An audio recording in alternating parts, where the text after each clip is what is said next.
அலைக்கும் வரஹ்மத்துல்லாஹி வபரகாத்துஹு. சஹல் இப்னு அப்துல்லா ரலியல்லாஹு அன்ஹு அவர்கள் அறிவிக்கிறார்கள், நான் ஒரு கனவு கண்டேன். அந்த கனவுலே நான் சொர்க்கத்துக்குள்ளே போகிறேன். அங்கே 300 நபிமார்களை நான் சந்திக்கிறேன்.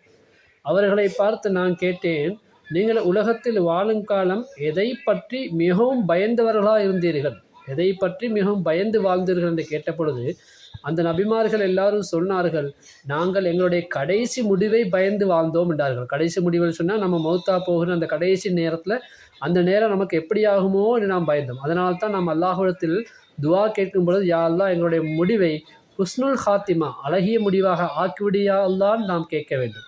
என்றால் எவ்வளவுதான் உலகத்தில் ஒரு மனிதன் சாலிகானவனாக வாழ்ந்தாலும் கெட்டவனாக வாழ்ந்தாலும் அவன் அல்லாஹ்வினால் ஒப்புக்கொள்ளப்பட்டவனா இல்லையா என்பதை அவனுடைய கடைசி முடிவு காட்டிவிடும். மனிதர்களுக்கு அது தெரிகிறதோ இல்லையோ, அந்த மௌத்தா போகின்ற மனிதனுக்கு அந்த நேரத்தில் அது தெரிய வரும்.